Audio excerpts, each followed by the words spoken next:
So, whether you're seeking guidance, inspiration, or simply a moment of reflection, you're in the right place. Get ready to be challenged, inspired, and transformed.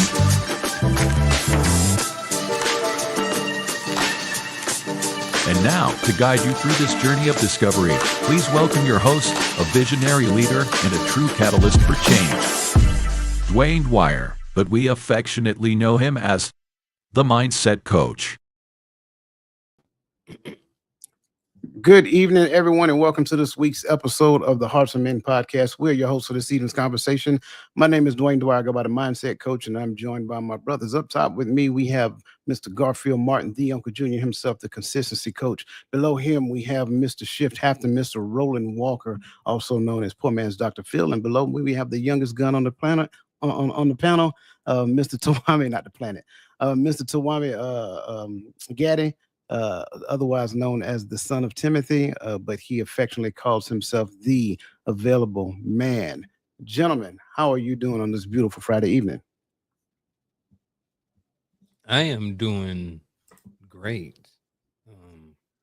I just got back not too long ago. You know, it's Friday. I beat the rush, went out about 2:00, had a late lunch. Me and the wife, he did a couple of other places. Went to get some ice cream, stopped by Adam and Eve, went to other places. Yeah, we had a good evening. TMI. TMI. You know that. Yeah. Window shopping. Whoa. Okay. All right. Ice cream good, bro. Y'all go Cold Stone? Bro. Yeah. Yeah, I'm doing well. Got rid of them babies. Brain freeze. Miss them a little bit, but I got rid of them. See them next time. Life is well. Yeah, I'm doing good. Y'all know it's Friday. I'm with my boys, so it's up from here. Another thing, real quick.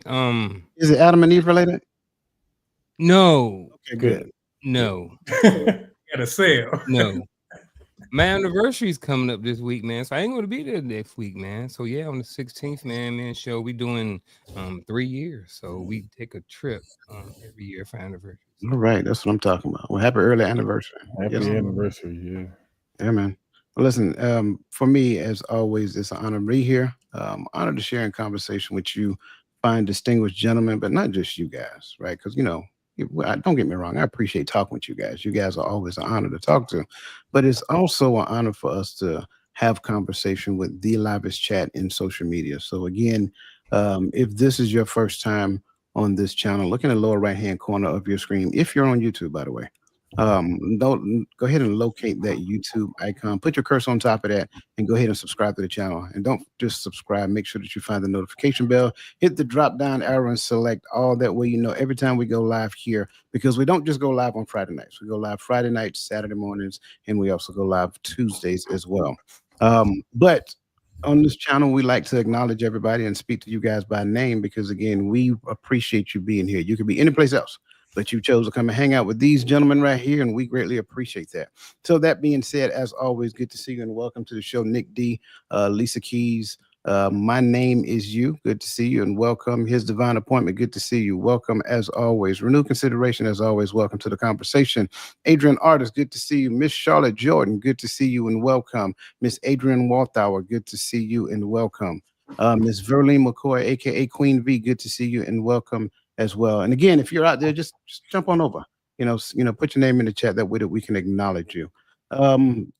Is there anything else that we need to cover administratively wise before we dive into this? No? Our hearts and minds clear? Okay, very well. All right, let's go ahead and get this party started. Have you ever felt like you're talking, but no one's really hearing you? Or worse, that the silence between you and someone you care about is growing louder every day? If you've ever struggled with feeling misunderstood, disconnected, or stuck in a cycle of miscommunication, you're not alone. Communication challenges are one of the most common and most painful issues in relationship, leaving many people feeling confused, lonely, or unsure where they stand. In this episode of the Hearts of Men podcast, we're diving into the powerful truth.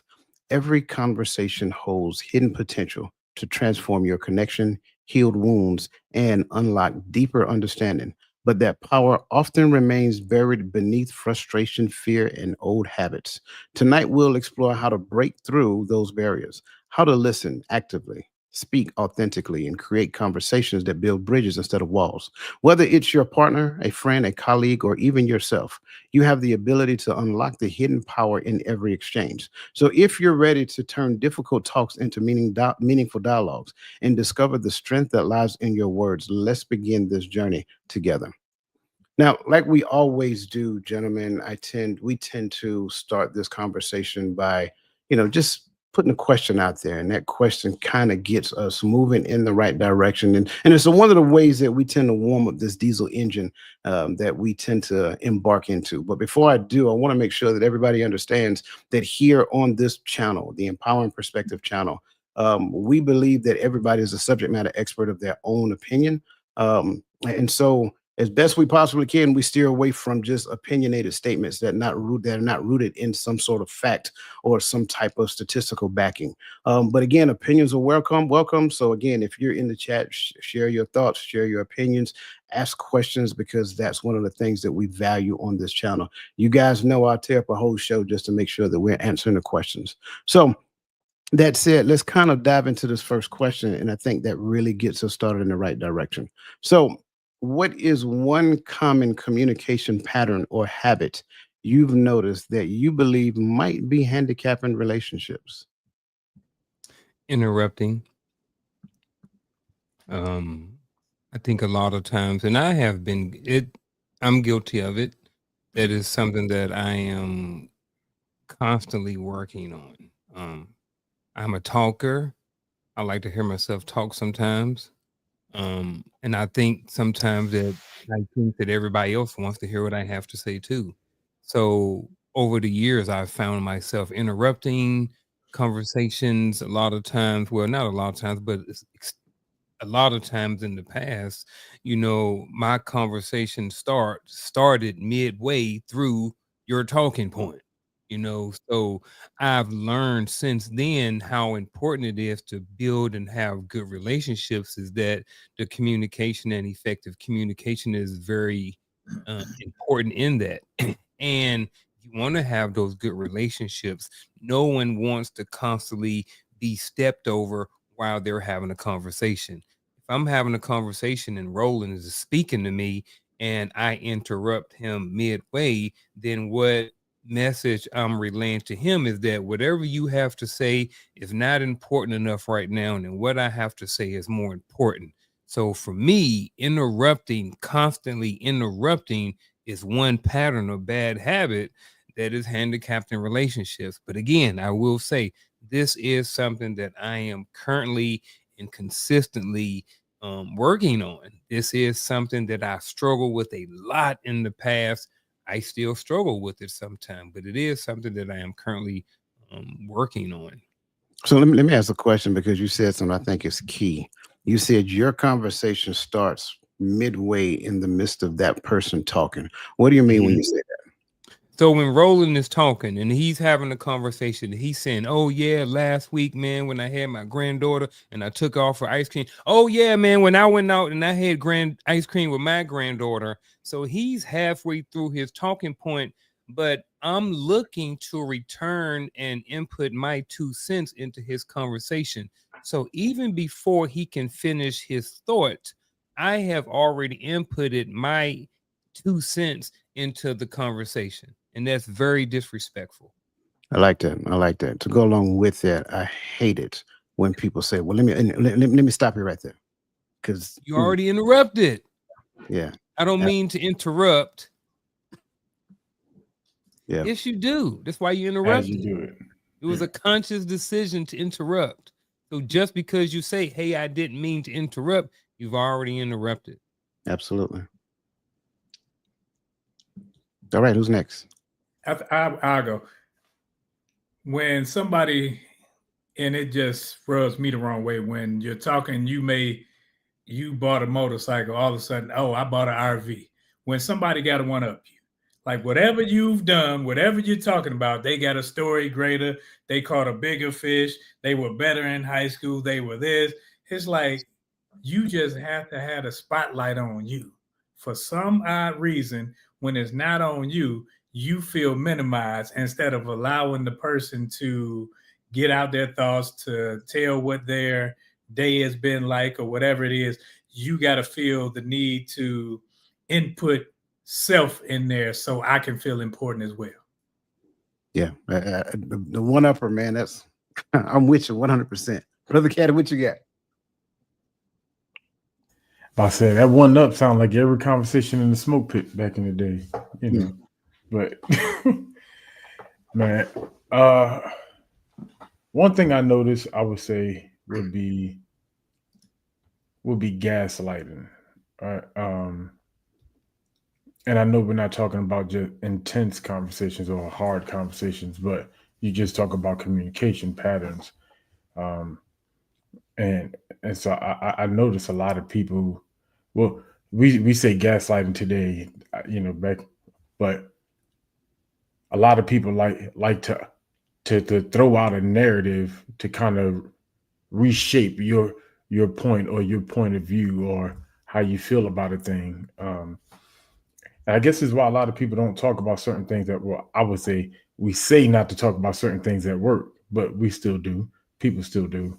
But I that's one of the things I notice is like, oh, you feel this way about let's just say you feel this way about cops, but what about the people who get this every day? And what about when this happens to and it's like we're just throwing out narratives because you're trying to emotionally handicap the conversation to pull me one way or to sway my opinion versus let's just have a conversation. This is the point I was making, but to me that creates toxic communication. Yeah, I agree. There's multiple forms of gaslighting. You know, and that's for me personally, I just don't like that term because it's not specific. It's a broad term that incorporates a number of different aspects that go into, you know, some bad conversation habits. You know, line like I guess the big one for me, and you know, I would say this is that when people can't stay with the conversation, if I am talking about my little red Georgia cup here and you moved it, and then I ask you specifically about this cup, but then you move the conversation over here. No, come on back. Come on back to this conversation right now. And one thing that I've gotten really good at doing is making sure that I do not allow the conversation to go off the road into the woods or whatever the case may be. Bring it back in the road because we need to have this particular conversation. And I think a lot of times when people do that, they do that because what they don't want to do is either, you know, be accountable for their actions, be accountable for their behavior in that particular moment. And so when you bring that up, kind of going back to what you just said, Gad, and when you bring up something particular and they feel like it's directly in relation to them and they feel offended or they feel like you're attacking their character per se, then they'll go off over here and talk about something that has absolutely nothing to do with the conversation. So that's one of my biggest pet peeves when it comes down to it. But it's a number of them. It's a number of them, as you guys just noted, and there's a number of them that are being brought forth into the chat as well. His divine appointment, she makes mention of one common habit I've seen is others' inability to speak up for themselves and being honest about a situation or the environment. That can be problematic because at the end of the day, it's almost as though you don't too particularly care for a thing. And I'm careful with this one because just because I don't like a thing don't necessarily mean that the thing I don't like isn't right. It just means that I don't like it. So I need to search self, right, and understand whether or not it's something that I need to bring up. But if I don't bring it up when the opportunity is available, then I should not bring it up and have these conversations with Roland, Gaddy, and Garfield, because at the end of the day, that's kind of like a very underhanded way of doing something when the opportunity was right there. You could have said something then, but you didn't. And we probably could have had a great conversation about it. but instead I want to talk to it with my trusted friends, because I feel like I can vent to them. Well, here's another side to that. I may not want to be involved in that conversation today. I probably got a lot on my plate. I probably got a lot going in my mind. I don't want to hear all that today. So that's another one as well. Miss Charlotte Jordan brings to the table not active listening. And I'm glad she did, because active listening is huge. And we're going to talk a lot about that when it comes down to active listening as well. Let me see. Lisa Keys says, hold on, let me see. There we go. Lisa Keys says silence can hinder the relationship as well. And I think that goes twofold. We just kind of talked about one of them just now. But silence, and Lisa, if I'm talking outside of what you are saying, by all means, clear it up and give us more clarity with this. But I'm believing that needing to have a honest conversation with someone, but electing not to. That's one version of silence. In the midst of having a different conversation, shutting down is another one as well.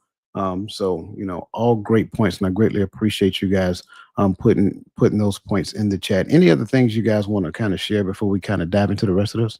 Yeah, because I noticed, and thank you for the ladies in the chats, because y'all kind of broke up a little. I'm not gonna say monotony, but I noticed all the men, when we gave our points, the one thing that hit out to me while you were talking, Coach, is just summed it all up. It started making me think: do men communicate with men in competition? Because it just the one-upper, the cutting off, the want to shape the conversation or control where the conversation goes. It sounds like we have. I don't know. Maybe I don't want to derail and go left, but it just sounds like as we talk, we just hear competition. Why when Roland tell me how good what he used to do in high school, I got to have a better story. He's not competing against me. He's just sharing the story. But I feel like that, like with every point that we made up here on the panel, it felt like we've all experienced competition in conversation, unwarranted. I will say this. I think some of that competition is ego. And I think some of it is just kind of sort of how we are, how men are, and kind of how we were raised. If you think about it, when we start, you think if we go back to elementary school, most of the games that we played we were competition, and we were on teams and different things like that. So competition, I believe, started for men, since you specifically said men, at a very early age in life. And then sometimes as we age and stuff, we're competing. All of us were competing with people for sergeant, for staff sergeant, for sergeant first class.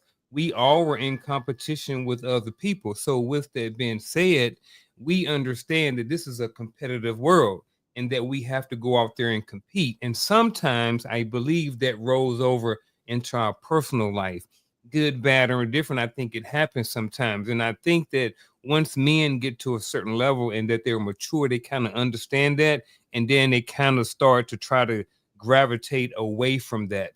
I remember being younger and having a lot of conversations where they were one-uppers and I was in competition for a lot of people, not necessarily because I was really in competition with them, but some of it was ego and some of it was immaturity about how to communicate with other people. I'm not in competition with neither one of you guys up here.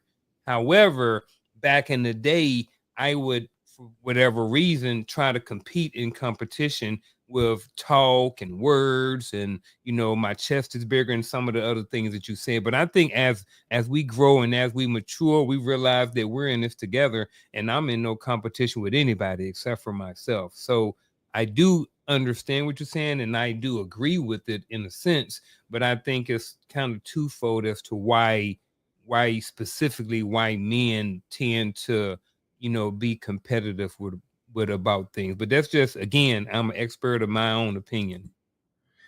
I like where both of you guys went, because I think when it comes to competition, some of that is communication with men, because the conversation may be a little different with the opposite sex. The competition thing may go out the window because the conversation is different. What the talking points are different also. a lot of time, not all times, but the talking points are different. But where I wanted to go is when someone will try to, if I complain about something you've done, you will turn around and say, well, you did this, that, and you bringing up stuff from 7 months ago when you had a chance 7 months to say something about it. But instead of going there, you didn't go there. You waited until I had a problem with something you've done to shift the blame back onto me and not take ownership of what you're doing at the moment. Yeah, absolutely. And that's what I mean when I say keep it in the road, right? Because that's what you'll find people who don't want to accept, take responsibility for their own actions. That's kind of like what they do. As far as the competition thing, I don't think I get it. I agree with what you guys are saying. Not that you said it for me to agree. But I think that's just a people thing, because I also believe that when you're in that state of immaturity, you just compete with everybody you talk with, because you think that you're in competition with everybody, whether it's a man or a woman. But once you get to that point, like Garfield say, when you realize you're not in competition with anybody else, then it doesn't really matter who they are, what they've done, what they accomplished, whatever the case may be. You find a way to celebrate them. But I think that's just a people thing, and again, that's my thoughts on it. But yeah, I'm thinking back over my life that I feel like I needed to compete with other men, sure, but I don't think it was men specific. I think it was just people. And as I think more into it, that's kind of like what makes sense to me. But again, my thoughts. Um, Greatly appreciate that. Also, one last point before we move on. His divine appointment said, I also find it frustrating when you speak with someone about a thing and they tell you about someone else or what they're going through, right? So you're trying to hijack my conversation that I'm trying to have with you. And that's a very dangerous thing. So let's kind of dive into this, because I think we've already started this along the right path. And I think some of the things that we talked about already, you're going to find that some of the key points that we're going to hit. So first, I want to look at exposing the 3 silent killers, and I want to be straightforward with these because I don't want there to be any confusion. So the first silent killer is what we call communication barriers, and those communication barriers include silence, stonewalling, and avoidance. Communication is the foundation of any deep and broad relationship. When communication breaks down, whether through silence, stonewalling, avoidance, or silent treatment, partners are unable to share their true feelings, thoughts, and needs. And this leads to misunderstanding, emotional distance, and gradual erosion of trust and intimacy. And again, we talked about stonewalling on earlier. We talked about the silent treatment, avoidance of difficult conversation, I think we mentioned as well. And the one thing we did not mention is assumptions and misinterpretations. And I kind of want to talk about that here coming up. Number 2 is contempt and resentment. Contempt, characterized by disrespect, mockery, or a sense of superiority, is considered the most poisonous of the Gottman's 4 horsemen. And if you don't know who Gottman is, it's a great book. It's someplace on my shelf. And he and his wife has done a lot of work in the realm of relationships, to the point where they could almost predict when a divorce is about to happen. And so when resentment, which often builds up from unresolved conflicts or perceived mistreatment, festers beneath the surface and can turn into contempt if not addressed. So again, contempt we'll talk about a little bit, resentment we'll talk about as well. And then number 3 is growing apart, immobility, complacency, and external influences. Relationships require ongoing effort, adaptation, and shared growth. When partners become complacent, stop investing in the relationship, or fail to adapt to life changes, they risk growing apart. This immobility can be exacerbated by external influences such as financial stress, societal expectation, or even technology. So one of the things we did not talk about is loneliness or isolation. And so I kind of want to touch on a couple of things as we go into it, because a lot of times, and we as men, we're guilty of that. We're guilty of this. When we're dealing with something, we like to sit by ourselves and sit quietly. And then when asked, like, what's going on, our response is, I'm fine. Or if we get into a heated discussion or whatever the case may be, and this is not necessarily men specific, but you will hear certain things where someone may say fine or whatever, whether it's via text or whether it's via verbal conversation, fine, whatever. And so those things are not conducive to unpacking the conflict and getting down to the root cause of it. So the question that I have is, why do we default to vague phrases like "I'm fine"? And when you answer that question, try to share with us like what fear drives this.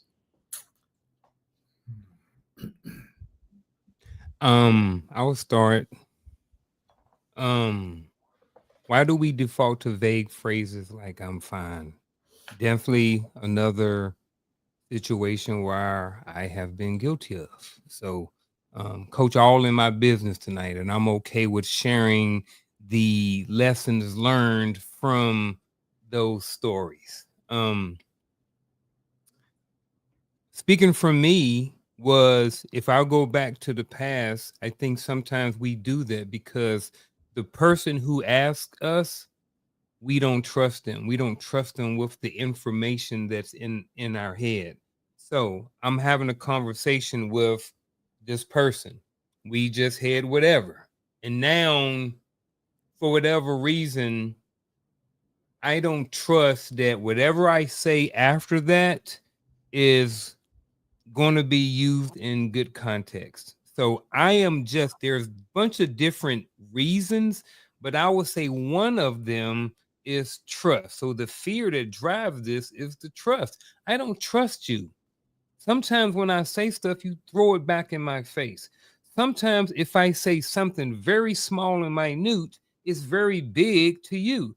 Sometimes if I'm direct, you get offensive. Sometimes you don't like my tone, you get offensive. So all of these things, it's better for me just to sit over here in silence and say, you know what, I'm fine.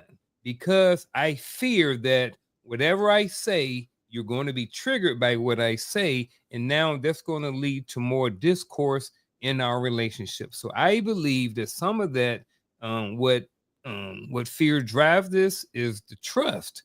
And I think that's sometimes why we do it, because we don't trust the other person with the information that we have stored in our brain that we really would like to talk to you about, that we really would like to share, or that someone really would like to share, but they don't trust you. They can't say it because it's going to go south.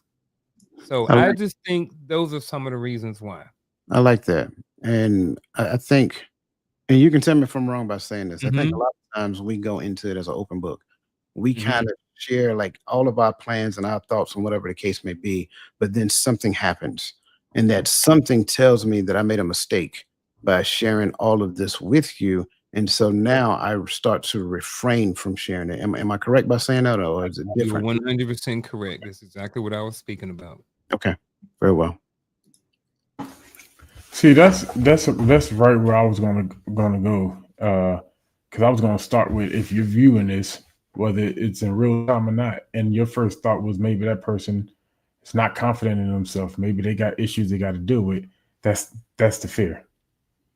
That's why you got stonewalled. That's why you got to find whatever. And it's because you specifically asked about the fears that drives this, that drives this, and just being honest, because I think I'm not gonna say I've been there before, to where I felt like continuing this conversation was going to lead down a real bad, a dark path, because you're going to mishandle everything I say because you're trying to win and not understand.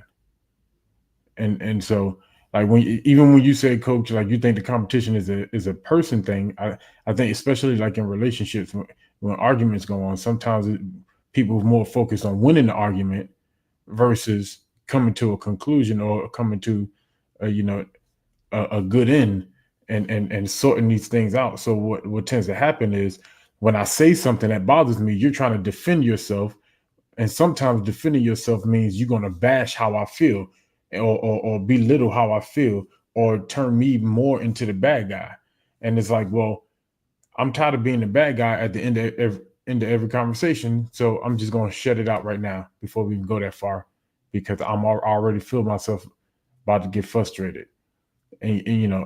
And some, and I hate to say it, but I'm gonna say it, but some people live their life based upon heated conversations. I've met people, I've talked to people, I've dated people, like, you can't open your mouth and not argue or be angry. It's like, And so sometimes people tread lightly when they talk to people, even when you're in a relationship, just because I don't want to argue today. So I'm just not going to talk. Or you ask me, how you doing? I'm good. You all right? I'm fine. You want something? Nah. Because I just don't want to argue, because we're going to argue about something. Oh, yeah, I want Cold Stone. Somebody, yeah, I just had to bring it back up. Like, I want Cold Stone. Cold Stone. I don't want no Cold Stone. Why you always want Cold Stone? If somebody at Cold Stone, you're like, no, I just want a Cold Stone. Like, why we got to argue over ice cream? Can we just get you know what? I know what I want. Sleep. Go to bed when I get home. You know, that's actually pretty good. Some people are so conditioned to drama that they feel uneasy when peace exists. I like that. Ro, what you got, man? I'll say something simplistic because it's 4 men up here, and we've, maybe not us, but society has conditioned men to suck it up. So it's a cultural or gender conditioning for us to say, nah, I'm good. And you suck up a lot. You stop voicing your opinions because you don't want to go through the conflict, as Gaddy was just talking about. You don't want to hear what's on the other end of that, because it's always been told that you got to suppress your emotion and you got to not show what you're feeling. You got to always be in control. So you just say, I'm fine. Oh, I'm good. And you're lying to yourself and the person at the same time. And some people just don't have the emotional awareness or vocabulary. Sometimes they don't know how to express themselves. They don't know how to express the words to what you're asking. So I'm going to say I'm fine, so I don't have to dig into this, because I know if I say something, you may be more articulate than me, and you going to pick at everything I say. And so now it's like, okay, you confuse me even more. I don't even know what we started with, because you done roped me around, and now we're around the corner, and I'm like, okay, all I was just trying to do was get some Cold Stone with Gaddy, and you worried about the chick standing behind the counter. So I don't know. Y'all are killing me with the Cold Stone tonight. At least I commend you guys from staying away from the other location. That's that. So what you just said, Roland, that's the direction I was going to go, but I'm not going to go that direction because of, you know, what someone else may think or what someone else is feeling or whatever the case may be. Like, a lot of time, I just don't know. I can't put it into words. I'm processing it. I'm thinking about it. Like, I'm trying to solve a problem, but you want me to talk to you about it in the midst of solving the problem. I don't want to talk to you about the problem. I want to talk to you about the problem, then the solution that I came up with. And then when I give you the solution, I need for you to hear the solution and then respond to the solution. Because a lot of times, if I introduce you to the problem, you're going to add a problem on top of the problem. So it's like, that's one of those things. Like, yeah, I think I'm fine. It's not always about fear. And I think that's one of the biggest misconceptions. Me saying I'm fine is that I'm trying to figure something out. Give me the time and space to figure it out. Then I'll talk with you about it later. But just because you're asking a question right now in relation to the thing that you can see that I'm thinking about does not necessarily mean I have the answer. And I think that's one of the misunderstandings that a lot of people have. And then they'll turn around and say, well, he just don't talk to me. No, you just aren't patient enough for me to talk to you. So I think that's another aspect to it as well. There is a comment I would like y'all opinions on. And remember, the question was about vague phrases. So vague phrases usually mean you don't want to elaborate on what you may what may have just happened, or you don't want to continue a conversation that may lead to an argument. Your thoughts? I think that could be true at times, but I think sometimes if I say I'm good, I'm good. And if you want to ask me a closed-ended question, I will give you a closed-ended answer. So if you want to have a conversation, you can't just say yes or no phrases and expect for me to just, expound on everything that's stuck in your head. See, I think sometimes people want you to read their mind and answer those questions versus the questions that are coming out of their mouths. Yeah. I mean, all the above, really, on this one. It's funny, like, so I tell people, like, we just start talking and I tell you I'm fine, I could tell you now I'm fine. Like, that's what I mean.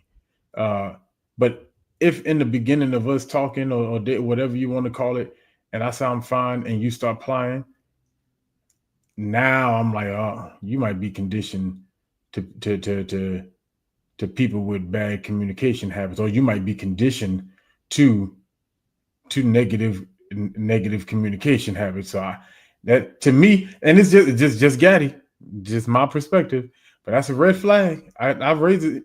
If we were 2 weeks in and I sound fine, you like, what's wrong? Just tell me what's wrong. Oh, that flag started waving, red flag.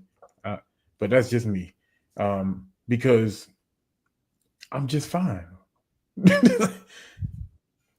Yeah, I can see this. I don't know about the usually part. The only thing I would maybe adjust to this when it says usually, I think there are so many different variations or reasons why people don't elaborate. Like mentioned, sometimes you ask me a close-ended question, you're gonna get a close-ended response, and it doesn't mean I don't want to elaborate. But you ask me yes or no question. You ask me, how you doing? And I said, I'm fine. So I just gave you a short response to a short question.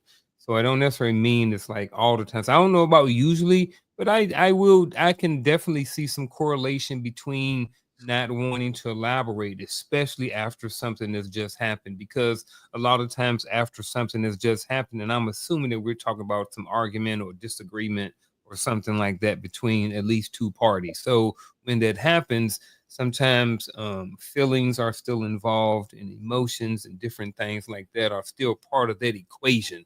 So sometimes just saying I'm fine is okay. I do believe that that's not enough. Sometimes I do believe that, and that's where knowing the person that you're having this conversation with, the relationship that you have with this person, also may dictate how you respond to certain things as well. Can I add something? Because I think that timing has a lot to do with short answers. Timing too, 100%. If I'm currently doing something and you come trying to have a conversation, this may not be the right time. You got to let me know so I can get my mind right. So I can either stop doing what I'm doing and say, hey, I get to you. Let me finish this. So now I can pay you the attention that you so eagerly desire, instead of getting on my nerves, asking me questions that I really don't want to answer. So I'm going to push you off so I can finish doing what I'm doing instead of you irritating me, because that's what you're doing at the end of the day. So how do they know when is the right time? Because I'm thinking about that, and I'm with you. If I'm watching the game, don't ask me no tough questions, because I'm not finna have that conversation. If I'm doing something, working on something, don't do it. If I'm listening to me, don't do it. And so it's like, do you catch me in the middle when I'm coming out the garage? Do you catch? You know what I'm saying? Because it's a question I can't answer. Because if a woman asks me that, how do I know when's the right time? Because so let me kind of sweeten the pot a little bit, because I think the Simon thing is pretty obvious. But what about intuition? She has intuition, right? What if she intuitively believe that something is wrong, regardless of what you say? She need to call Miss Cleo or somebody. I ain't messing with that one. I'm leaving that one alone. Meet my mic. But why? It's an honest question.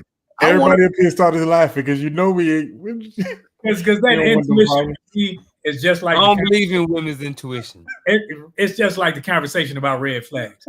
Everybody has issues, so we can pick and prod people to find out their faults instead of actually getting to the root of the problem. When you come to intuition, half of the time, intuition is nosiness or past behaviors that you're seeing in somebody else that you think, oh, I knew.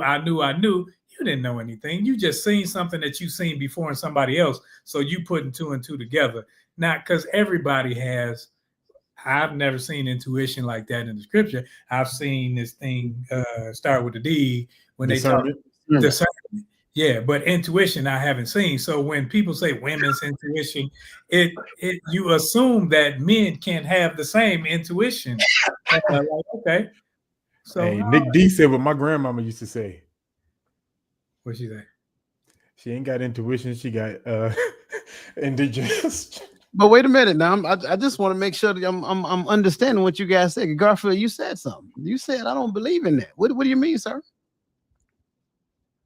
I may have a very unpopular answer, and I don't know. I don't want to be offensive or disrespectful to anybody. that may be watching, but I just don't necessarily believe in it. I believe that how can I say? I will say what I see. When I will leave it. I will say it this way. There's a lot of different things on social media that you can see. When I look at social media, I don't see that. I see a lot of. I just don't see it, and that's not necessarily disrespect. I don't mean it to be disrespectful. It's just something I just don't necessarily see. I kind of like what Roland said about the discernment. I kind of like the fact that kind of like the discernment fact over what I said as far as I don't know if I necessarily believe it. I kind of maybe more so believe in discernment over women's intuition, because I'm thinking if it's women's intuition, that all women would have it, and that means all women would choose and make very good decisions because they have this thing that would give them almost like an upper edge.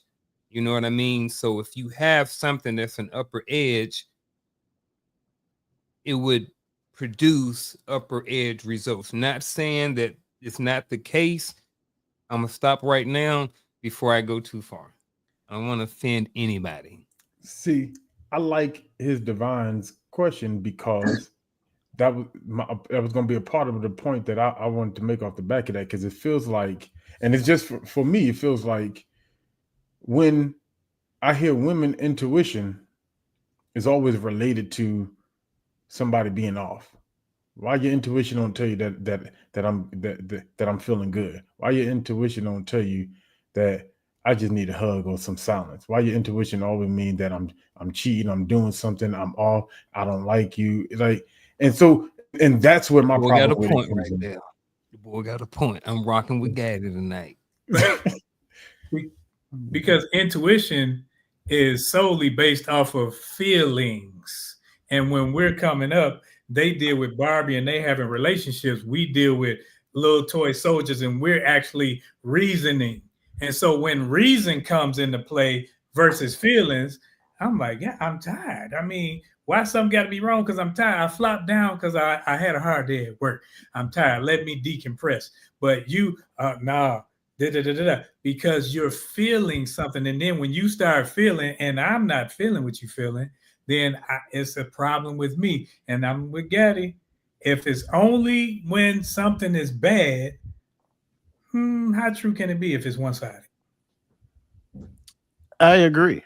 I think, and you hear it all the time, but if there is a thing called woman's intuition, then there must also be a thing called man's intuition.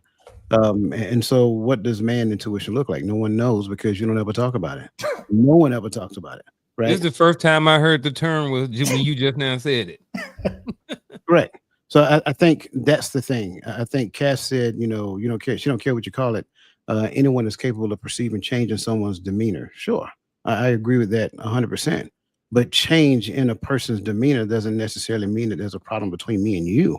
It just probably means that I am thinking about something. Don't necessarily look at my demeanor and automatically assume that something is going on or whatever that case may be. I think that's one of the biggest things that we do in error is we tie a particular thing to a gender and say that because it happens all the time, then it belongs to that gender, and that's an error. I agree with what Roland says. A lot of times, what you're perceiving is your past trauma, your past experiences that you've never resonated with, and because you are hypersensitive to that behavior, anything that looks very similar to that, you automatically have this feeling, as he said, and that's what you think it is. Well, no, a lot of it is probably just you. Just simply because you have not necessarily came to the point of harmonizing with it yet. So that's kind of like where I go with that. Greatly appreciate everybody's response. Go ahead, Gaddy. I don't want to keep being the one to stop the conversation or feel like I'm but it's I'm gonna behave after this, I promise. The problem is the way that we view the genders, right? I'm not going to say each other. I'm talking universally how we put the genders out there concerning relationships. Because when a man is off, when a man is feeling off, when a man's trying to collect himself, there's something going wrong. There's something he needs to address, something he did, something's wrong with him, he needs to fix. But when the woman's off, see, the man don't have intuition. The man is supposed to have a fix. You better go buy her flowers, she's off. You better go buy her candy, she's off. You better rub her feet, she's off. You better start taking some of the load off her, she's off. But when the man is off, it's he did something and we need to investigate. And I'm not saying there's anybody here, but it's the universal thought pattern. This is why you never hear nobody speak about man intuition, because what the man better intuit is some flowers. I'm just saying, but that's how the conversation universally goes.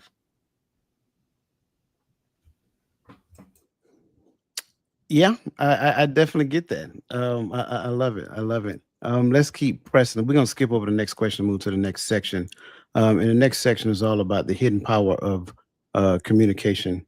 There is definitely a hidden power in communication. I think we don't do it well, and that hidden power is called listening. Listening is often seen as passive, but it's one of the most active and powerful tools in a conversation. Kind of like this conversation here. The true listening creates trust, uncovers deeper meaning, and allows for authentic connection. And so the first question that I want to tap into under this particular question, how can listening to decode versus listening to respond diffuse a conversation hijacked by the three silent killers? I think when you listen to decode, you're listening not just to what's being said, you're also listening to what's not being said, how it's said, body language, and everything included. It's an overall listening versus I'm hearing the words coming out of your mouth and I'm gonna run with what I think you're saying to me. Because I had a whole conversation last week where I'm telling a person something, but instead of listening to what I'm saying, they're saying, no, that ain't true. But I'm saying, how is not true? It's like it's legal. Well, just because it's legal don't make it right. We ain't talking right or wrong. We talking true. But they're listening to the words and they gonna format it how they wanted to see it instead of listening to what I was trying to say. And then 20 minutes later, they, oh yeah, you right. I knew I was right in the beginning, but you didn't listen to what I was saying. You heard a word that triggered you and you ran with it. And I think when you listen to decode, now I'm listening to everything, how you put the whole conversation so I can see where everything fits instead of me trying to fit it and formulate it into how I see it. I got to listen to how you're saying it. I really like that response. Breaking everything down and then saying something.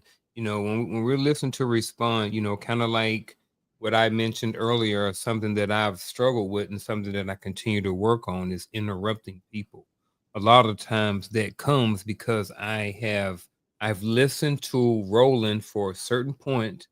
I've formulated my response, and then now I'm ready to curve and give it to him. I don't even have all the information. I haven't even decoded all of the information because I'm too busy formulating my response. So those things are very detrimental to the relationship, the conversation, and all of those different things. So how can decoding versus listening to respond diffuse it? How it just like kind of like what Roland says, it allows you to break down the conversation. So we're talking about going to Cold Stone. So this, and all the different contexts surrounding those things, and then respond. So now by the time my response, I got some context. I may have a timeline. I may have some background. I may have a lot more information to be able to contribute to a conversation versus these formulated response that I have, because in most cases, the formulated response is only coming from partial information. Because when you're listening to respond, you're just picking information and trying to respond to come up with your own stuff. but you haven't necessarily decoded the information down. So that's kind of my 2 cents on that. I really like what the way Roland kind of put things into context too. So I'm kind of more for kind of just jumping off of what he said. Yeah, man. So this to me, this has always been a hard one because, of course, young and immature, I listen to respond because I don't know what it was, a confidence thing or something, but I always took the defense in conversations.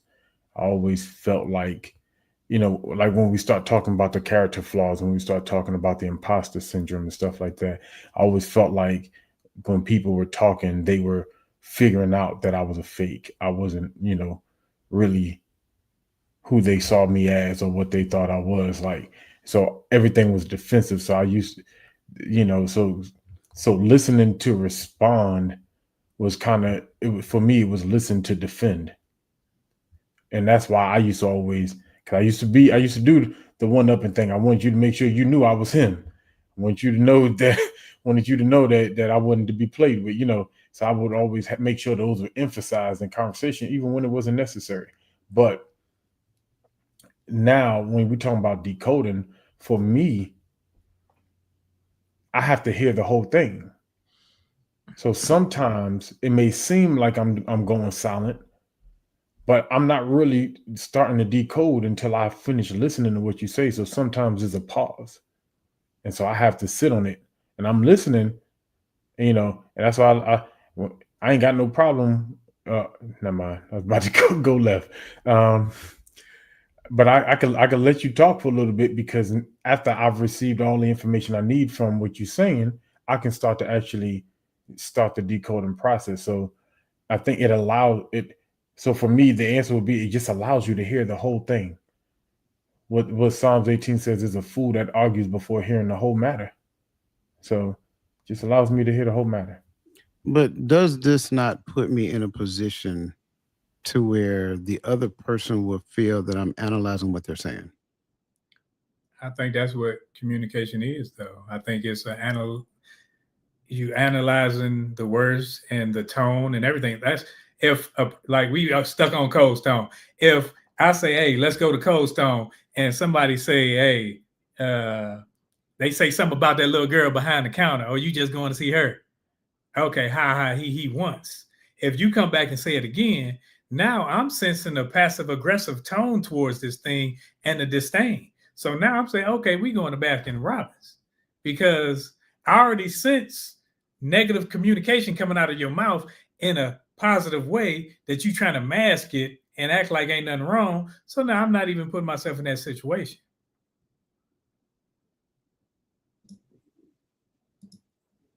I'm definitely going to Cold Stone after that comment. Can we get off of Cold Stone for 5 minutes to finish? Hey, we can after I figure out if there's one close to me. Right. Round 2 minutes away. Nah, but yeah, I'm with them. I don't. Yeah, it ain't gonna make me feel like they think I'm analyzing them because I am analyzing them. I'm analyzing what y'all saying. All right, how can I not if I want to get to the root of the matter? What are you actually saying? Because sometimes when we're heated, especially if we're having a heated conversation and it's a back and forth, a lot of what you're saying is just added ingredients. You talking about having to wash something for me 6 months ago just to lead up to the point you're trying to make about right now. So what is the point you're trying to? So yeah, I am analyzing you.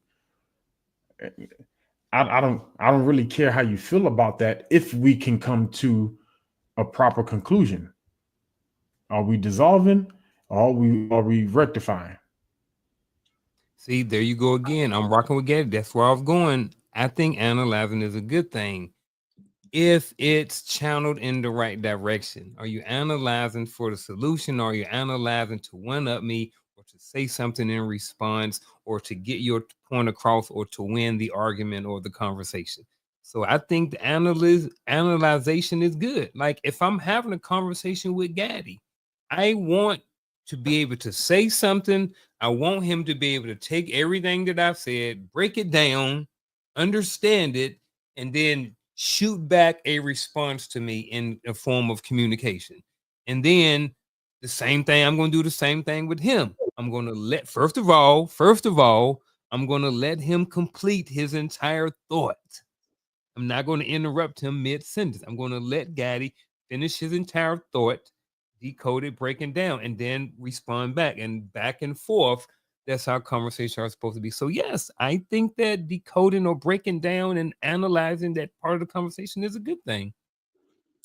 I don't disagree with you. And I asked that question because that's what you hear all the time, right? Yeah. You hear, like, if you're listening intently to what a person is saying, and then they say something that is not congruent with what was said previously, and then you try to like connect the dots. So wait, over here you said this, but now you're saying this, and you'll hear things like, "Well, I don't need you to analyze everything that I'm saying." Well, it's like, well, what do you want? You know what I'm saying? What do you want? This is a confusing conversation, and you are even more confused in the conversation that you're trying to have with me because I'm listening to everything that you're saying and I'm regurgitating it. And so that's why I asked the question. Now, going back to the whole decoding thing, I think it requires you to know the person because at the end of the day, they encoded it. So it requires you to know them in order to decode it. I can decode it, sure, but I'm decoding it through the lens of my own perspective when it comes down to communication.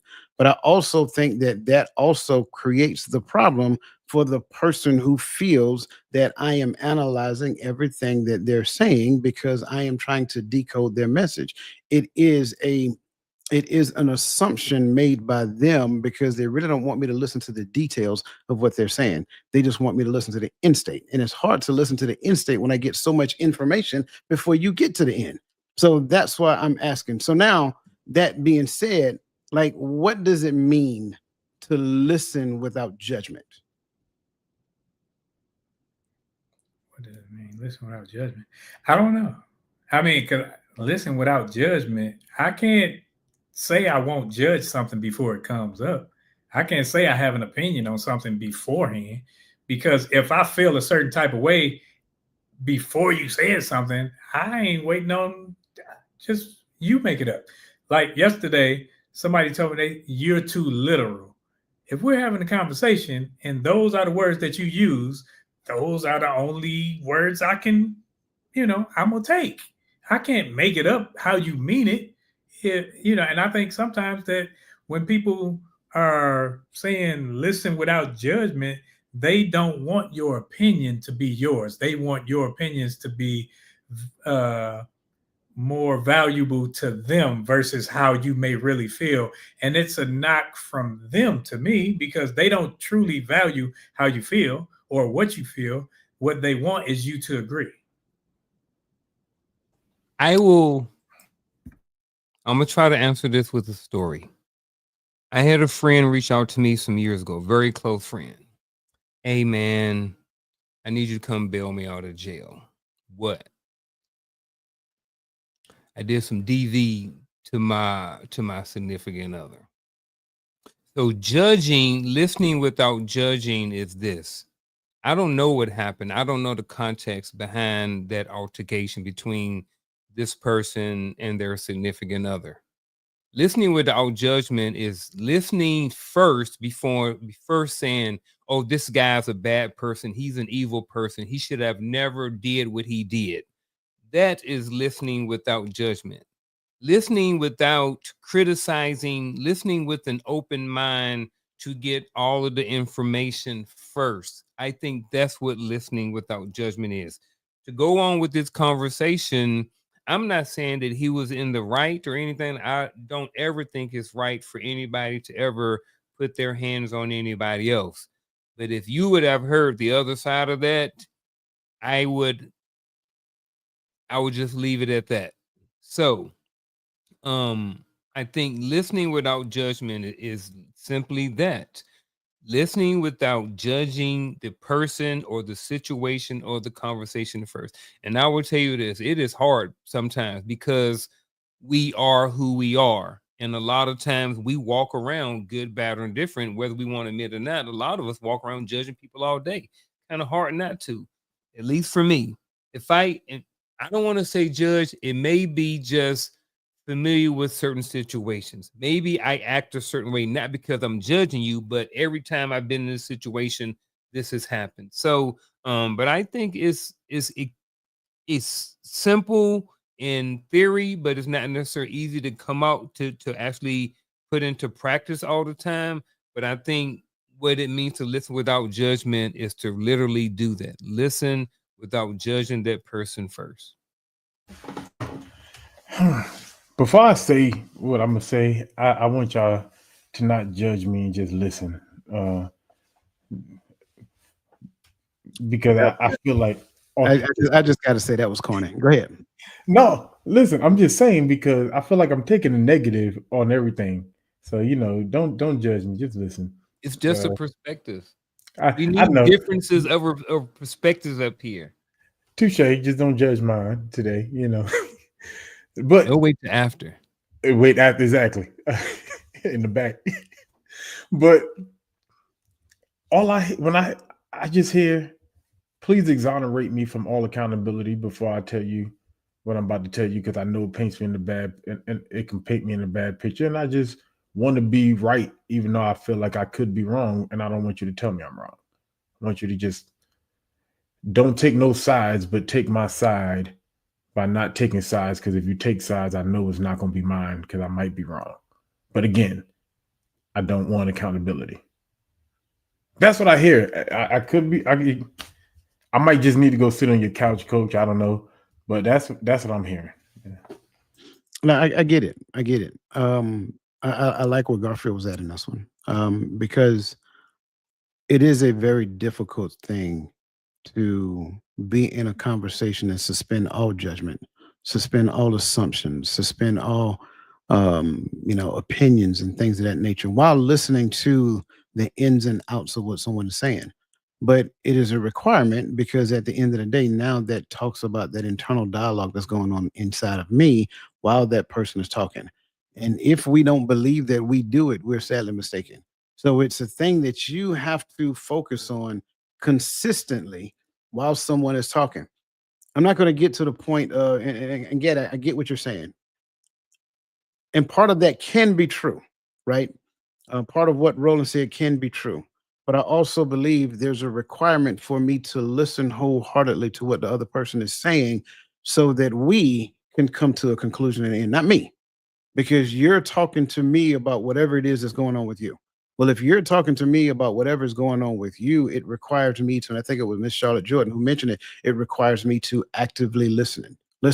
If I'm actively listening, I am listening, right, and hearing exactly what you're saying. I'm asking questions to get a better understanding. I'm responding in such a way that you understand that what you're saying is being heard and understood. That means that I can't put an opinion to it or whatever the case may be. And I think somebody put in the chat that I can't act like I'm trying to fix them in that particular moment as well. So all of that is part of the encoding thing. Go ahead. Is it I can't have an opinion, or I just can't voice the opinion? Because if I'm actively listening, I'm going to come to an opinion because I'm actually hearing what's being said. It's going to be but you said it earlier, it's an internal conversation going on in my head. So to me is I just can't voice it. And so that's why to me it comes out as I want to tell you what I want to tell you. I want to get it out, but I don't want you to hold me accountable to what happened in this scenario I told you.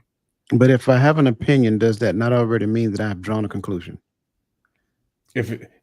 Even if it's after I said what I said, you actively listening, you still gonna draw a conclusion, whether it's at the end of it, in the middle.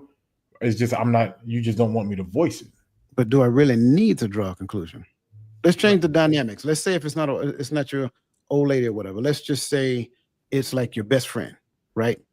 And let's just say he is telling you about something that's going on in his household and he is bothered with what's going on in his household. Can you listen to what he is actually saying without having an opinion? Well, what did you do? How did you start this situation in your mind while he is actually talking? Can I suspend what I am thinking? Can I suspend the need to have an opinion on his situation while he is sharing it with me? I like that, Coach, because that's having empathy for, instead of me sitting up there trying to have my opinion base about the situation.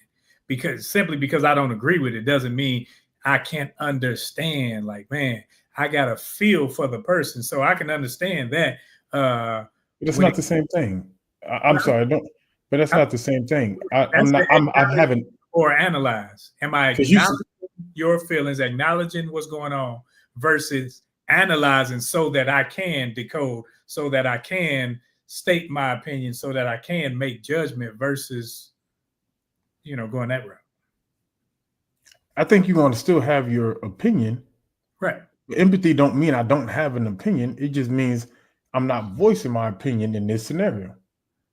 Well, I think empathy is having a feeling for them and not standing in judgment. I think they said judgment. So judgment means it's a damning opinion towards what you're doing. No, so On gave it a scenario of his homeboy DV, right?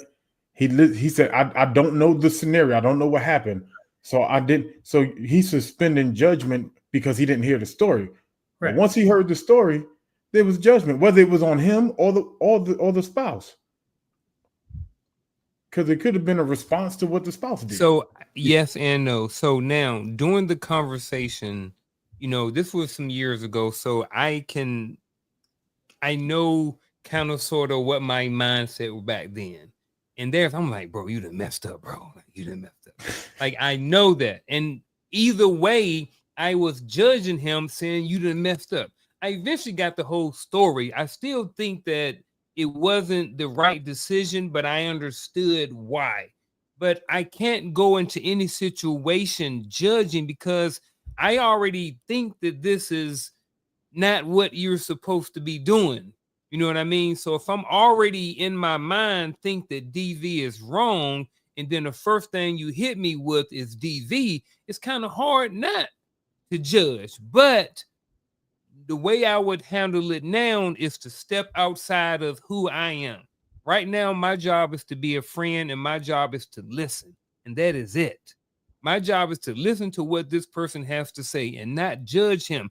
I may not like him. That's irrelevant. I may not like what he did, but that's irrelevant. Right now, this person has come to me because for whatever reason, they have comfort or relationship or trust in me that they can share this thing.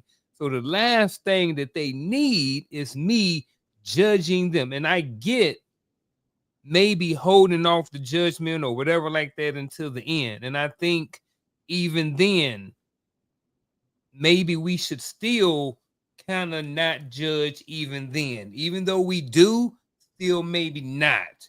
Because even though we got some context, that's still their life and their responsibility and what they're going on.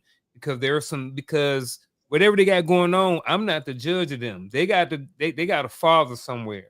They got a maker, a creator, or somewhere else like that. That's for them to do, not for me. So even I may have an opinion, but may not necessarily have a judgment on that person. Like I have an opinion about that situation, but I didn't judge him for that one decision that he made in the entirety of his life.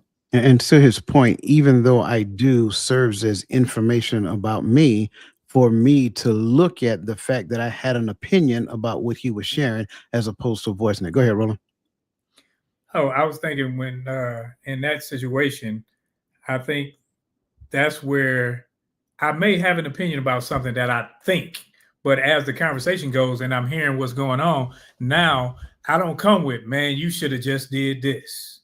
Because now my judgment is coming into play and I can say, okay, I can see that. I can understand how you could feel like that.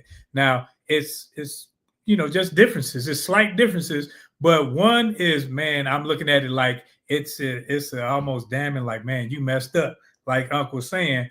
Or it's like, man, I understand how it's a situation, but it's not to death. I mean, hey, we gonna figure this thing out. Versus, man, you done messed up and you going down. I remember talking to Ro one time about a heated conversation I had with someone close to me at the moment, and I'm sharing with him the conversation. And he had empathy for what I was feeling and going through in that conversation. But when I told him one of the things I said in response, and he looked back, he said, okay, using your feelings at that moment, but I get what you were saying. He still had an opinion, but he still gave empathy where I needed it. I'm not saying that's all I'm saying. The opinion is there. We're just asking for it to be suspended. I promise that didn't change my perspective at all. I'm just saying. No, I'm just saying I appreciate you sharing that, but that didn't change the thing, right? And again, because I know Roland got an opinion. He gonna always have an opinion, and depending upon the relationship that he got with you, you gonna hear that opinion or not, right? And Roland, no, that don't make it right, but he's still gonna do it. Exactly. See, that's my point. You gonna get it. But he was able to have empathy with what the situation was, though. I'm like, I guess that's why I see it the way I see it, because I'm not hearing, when I hear don't judge or don't have an opinion, that's going to happen anyway. We know that that's going to happen. I'm going to have an opinion. You just don't want it voiced in this conversation. And so that's why I hear exonerate me at this moment of accountability. But I think when you have an opinion, that's not necessarily judging, though. I think they're two different things. I think you can have an opinion about me without judging me, but I think you can also judge me. I think there's I know there's a difference, but I do know that they probably cross over a little bit as well too. So let's do this, because I think as we progress, it's going to continue to unpack this. Okay. No, you get. So we're going to transition into the art of asking transformative questions, right? Great questions don't just gather information. They spark curiosity, challenge assumptions, and invite deeper understanding. The right question can change the entire trajectory of a conversation. So the question that I want to ask you, gentlemen, and this is a great question after having that dialogue. How can we craft questions that challenge someone's perspective without making them feel defensive?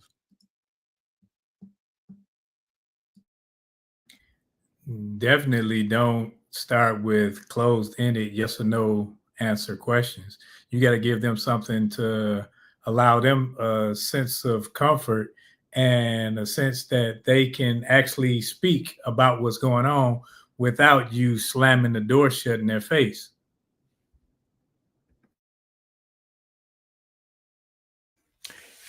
I think it depends on, one, the conversation. Because I'll be transparent. Like when we're talking to men about relationships, sometimes, just like we were talking about, we just listening. But when it comes to questions and stuff, I don't know. I'm just big on, have you done what you could? And it's funny because this is one of the questions that even Ro asked me once upon a time. Have you done everything that you could to fix the situation?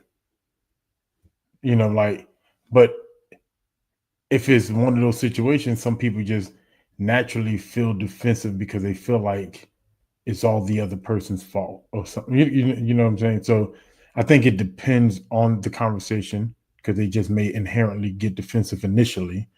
But how can we craft questions that challenge someone's perspective? So maybe wording it like, have you ever thought about this, and to gather their opinion about another option versus saying you shouldn't do that, or you should do this, or you should have done this. Maybe say, have you thought about this, or this? And if so, well, what do you think about implementing that? Or, do you think that would have changed the outcome of what took place? So questions like that.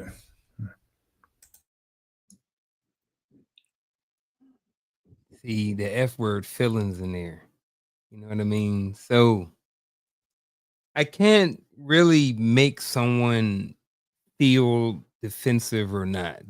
I think that is an individual responsibility. I do believe that I can take a look at the person that I'm in a relationship with, whoever that person is, and kind of look at things from a different perspective of maybe how I would want it to come out. I don't know. But I think that part of it has to do with you have to be kind of curious with your questions and you're not there to judge.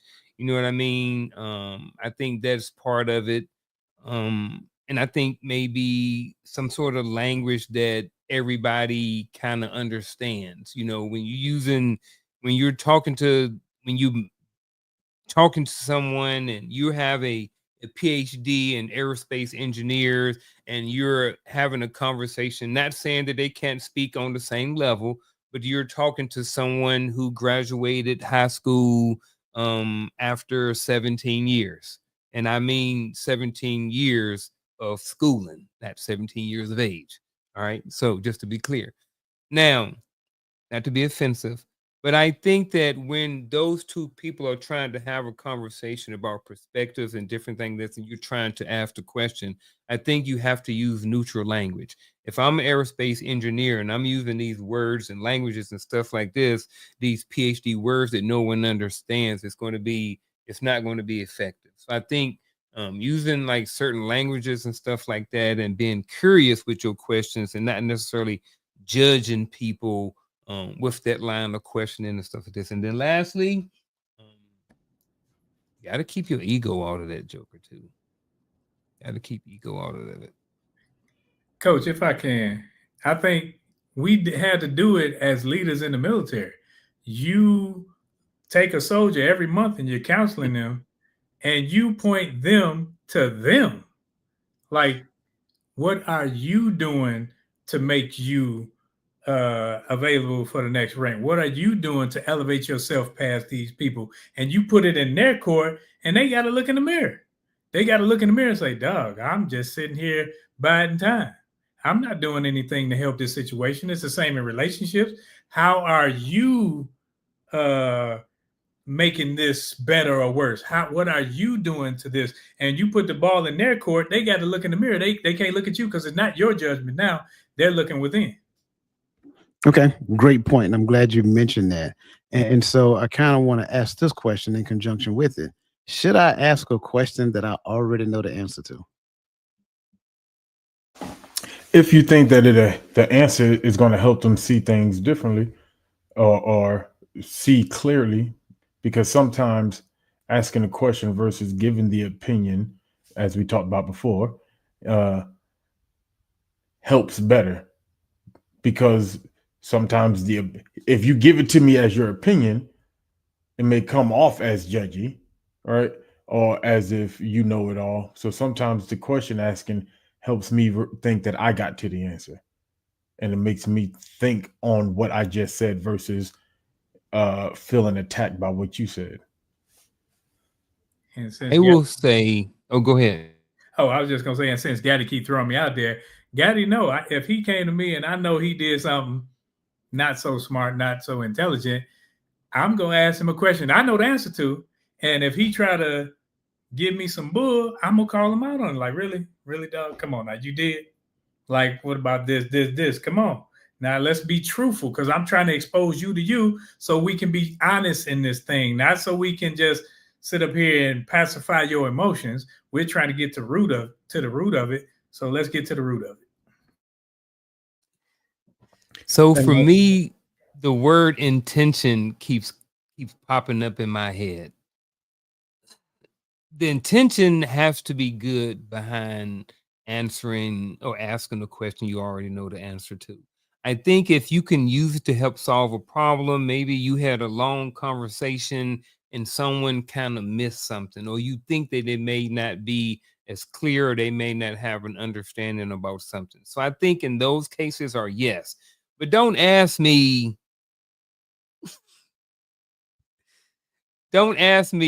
malicious questions that you already know the answer to just to start something or to try to do something maliciously or try to manipulate a situation. I think if you're using it for good, I think that's okay. But like, so my answer would be, I think it's okay. I don't know about the word should. I think it's okay to use sometime if it's for the greater good of the conversation or the relationship or something like that, but not to, hey, who you was talking to at the store, knowing you already, somebody, your friend already done sent you the video footage already. You know what I mean? And you just trying to see if I'm gonna tell you the truth or not. You know what I mean? So I think in those situations, it's not necessarily okay. Come on and be, hey, look, man, my friend sent me a video and I got you on tape talking to some girl at Cold Stone. So at Walmart. I feel like as Walmart. So I think so. At the end, I think it's intent behind asking the question that you already know to have the answer. Is going to help or hinder the conversation or the relationship going forward? I feel like as a school counselor, you've done this before. A little bit. A kid came to you torn about two options, and you ask him, "Well, would you rather have this or would you rather have that?" And you already know which one is the better option. You know which one that kid going to choose. With those things I use sometimes, those are called forced choices. So yeah, that's kind of similar, but yeah, a little different. Yeah. So that's how I guess that's how I see it. I see it as You tell your kid, hey, you want a punishment or you want whooping? That's a forced choice. Yeah. Well, so again, let's kind of like peel that back a little bit, because like you gave a great example of when it's not a good time to ask that question when you already know the answer, but when is a good time to ask a question that you know the answer to? We're having a conversation. Go ahead. No, I was saying it's not just you. I'm just asking in general. I think any relationship, when you look at something and something is a little stale, am I showing up fully in this relationship? Am I putting my all, as my heart in this? You know, that when you start to feel a certain, when you can ask yourself, I don't have to ask somebody else. So for me, will you be honest with yourself? That's the number one question. Go ahead, Garfield. Me and Shell had an argument. This is a scenario. We had an argument. Oh, we're having a discussion. We're talking about whatever it is, and we don't necessarily disagree. And we're going back and forth trying to come to a solution. And then I come out and I talk for 10 minutes nonstop. And she said, yeah, babe, I got everything. Right. I may circle back around and say, hey, did you understand the part that I said, when I said that I was going to do better at this? Yeah, I got it, blah, blah, blah. So I think sometimes to reiterate or to reinforce something that may have already been established, like I said, I think kind of in that situation that it's okay. I hope I answered. Ish. And I do want to clear something up. What I said previously wasn't directed at Roland, but what I'm saying is that most people have a constructed perspective in their head. And that perspective that they have in their head is also the perspective that they're projecting on other people. So when I ask myself certain questions, a lot of times it's jaded by that perspective, and I want to believe that about myself. So a lot of times I will, fake it till I make it, lie to myself until I'm convinced that that's who I really am. Gaddy, what say ye? When is a good time? Sure. Because we can come up with a lot of bad times. It's easy. I mean, I'm trying to think of like scenario time, but I feel like when for me, when people are because I think we know people that are just defensive.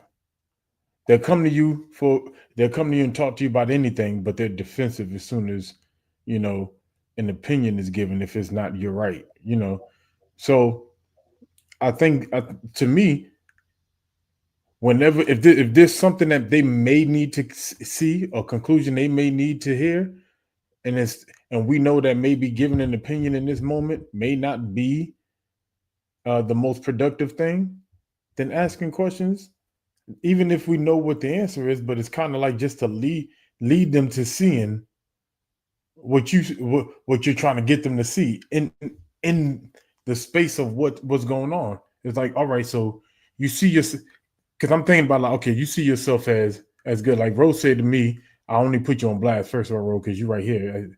You know what I mean?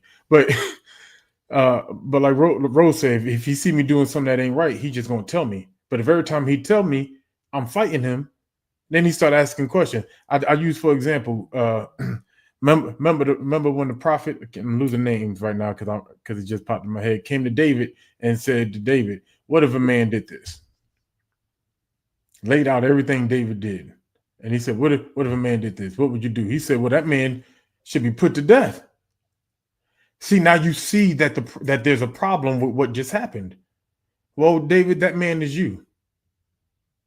But had he came straight to King David, understanding this is King David, and say, hey, you ought to be put to death.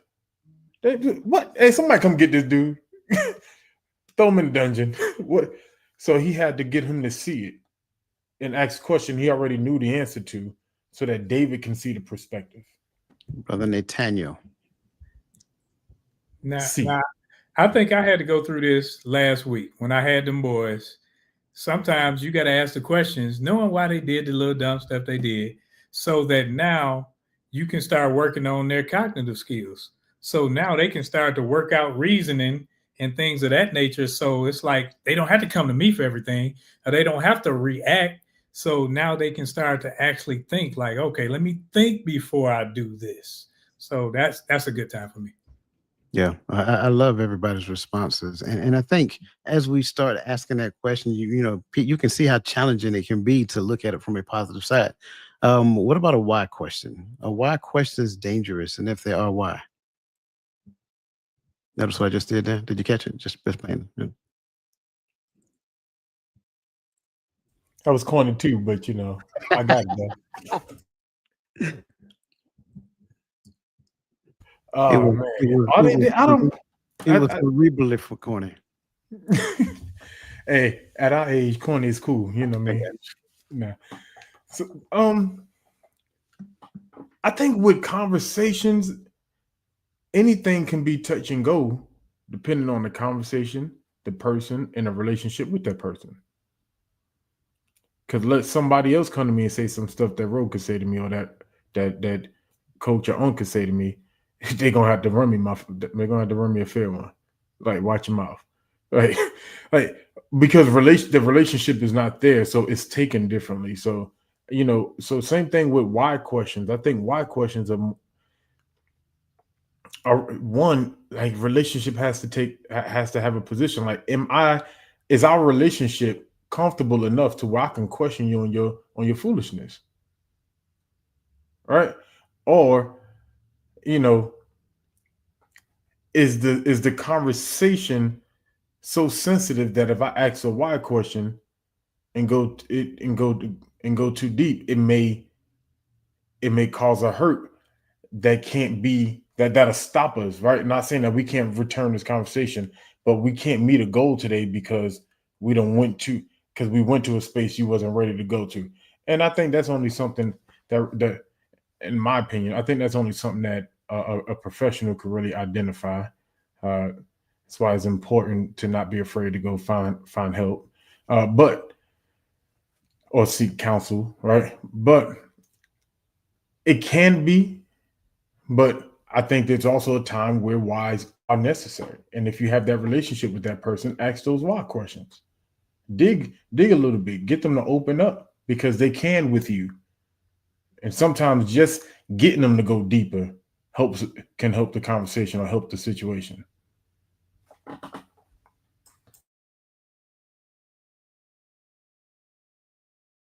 I kind of like the why questions though. And it may come down to what type of why question. You know, why you get a girl your phone number? Like, I don't want to hear stuff like that. Not me. That ain't me. I'm just saying that comes off different than why do you think we should do it this way versus this way? You know what I mean? So I think with the why questions, the intent and kind of what is behind the why question is really kind of, I need to learn a little bit more about that, you know, because, you know, if I'm having an argument or discussion or disagreement with Shell, I want her to kind of ask me, you know, well, why do you think we should do it this way? Because in a sense, it kind of lets me know that she's in tune and that she wants to know a little bit more about the plan or wants a little bit more insight, or maybe it's a sign that she's unclear about something. So in those senses, I welcome the why. Again, the other side's why you do this, why you ain't pick up your drawers. There was an old one I used to say back in the day. Why you ain't do this? Why you ain't fill up the gas? Why you ain't go get my Starbucks? You know what I mean? Stuff like that. So I kind of depends on what the why is about. Before I kind of get my pennies in a bunch about the why.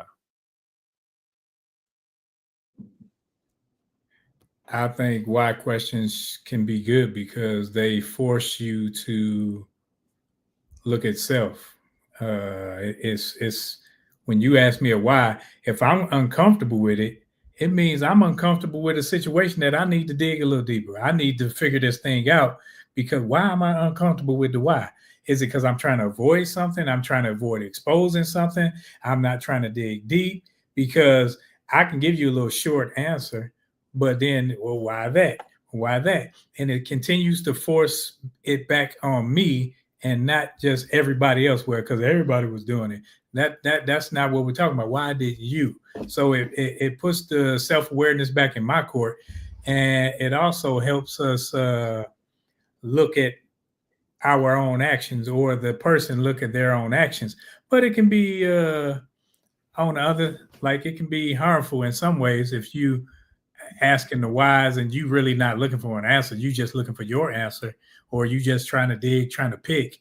That's where it can be harmful. But other than that, when you're actually trying to have a conversation for understanding and not for just your understanding or your point of view, when you're asking the why questions, what they do is they lead that person to dig deeper, because some people will ask, I don't know why I keep ending up with the same type of people. Yeah, you do. Just look at yourself and look at your patterns, and you will explain that off. So that's my take on that.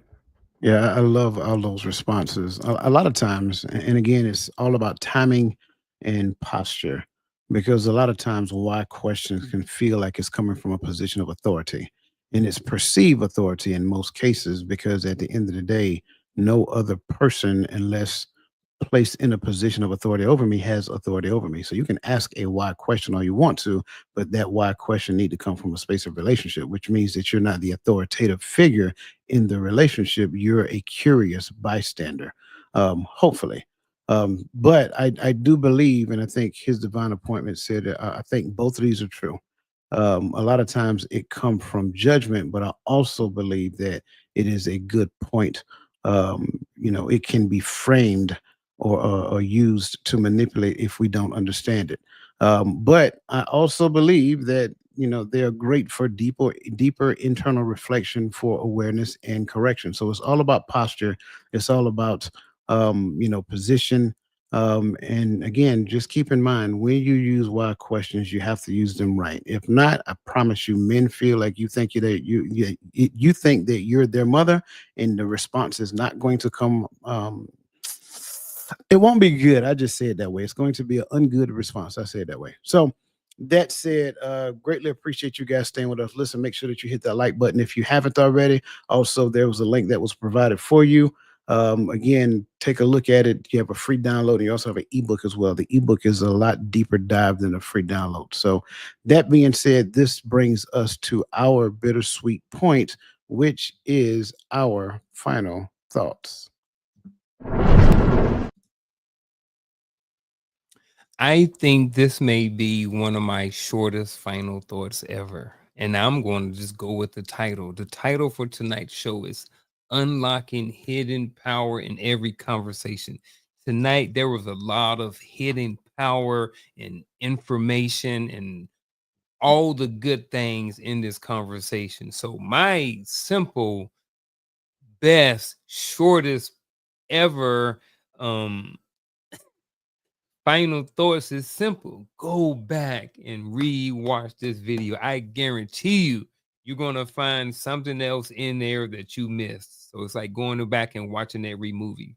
Go back and re-watching that movie you hadn't seen in a long time. You're going to see something different. So again, that's my final thought for tonight. Go back and re-watch this video, because there's a lot of hidden power in this conversation specifically. That's my final thought. Whew, this was a conversation for the ages. I feel like I thoroughly enjoyed this one. Um, Unlocking the hidden power in every conversation. All right, one, realize that you're not the master of every topic. Sometimes listening is best for you as well as the person speaking, right? And then when speaking, be clear and ask questions when you need them, right? Because I think too long we communicate with the idea that the other person is a mind reader. Like, you know what I want to hear, or I know what you want me to say. Concept.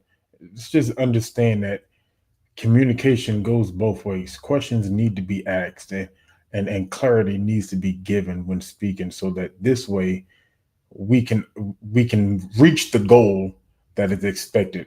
Because I think we come into these conversations with an expected end, and if you have an expected end, make it plain, clarify, make the vision plain, so that when I'm receiving it, I understand where we're going, and we can have this conversation intently, purposely, and purposefully. And that's all I have. Love the topic. I think that we should learn to listen more than we speak, and listening includes personality, includes body language, includes fears, includes those things, so that you actually know who you're talking to, know who you're in relationship when you're having a conversation, and also while you're listening, learn to empathize and hold judgment, and make sure that the person feels at ease with exposing themselves.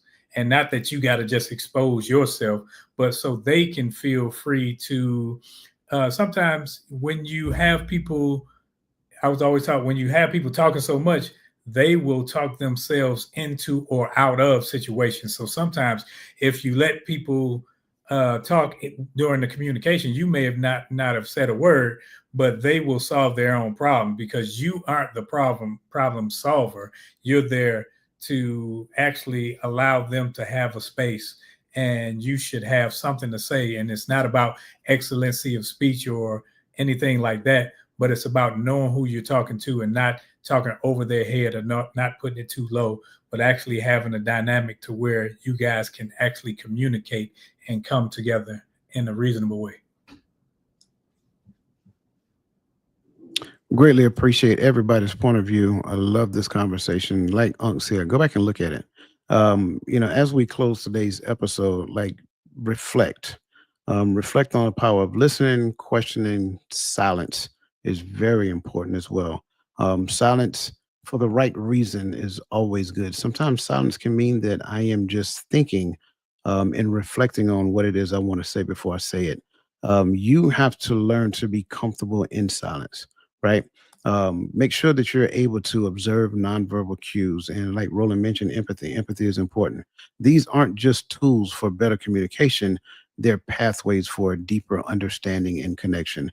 So the next time that you're in a conversation, right, challenge yourself to listen more deeply and ask more thoughtful questions, and embrace the moments of silence that allow for reflection, because I think those are important. So again, go back, listen to it, make sure that you get your download. That way that you can challenge your communication efforts and understand the difference between encoding and decoding when it comes down to conversations. A lot of us don't do a really good job at decoding.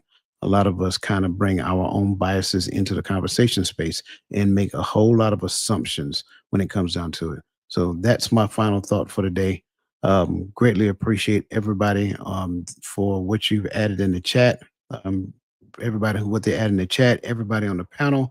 Again, as always, valued. And last but not least, again, if you haven't hit that like button and shared it, make sure that you share it with somebody who you believe that will find value in this conversation. We did not get to all the questions today, just simply because, I had a lot of them out there. I think we covered maybe half of them, if that. So anything else you guys want to share? I got one other thing.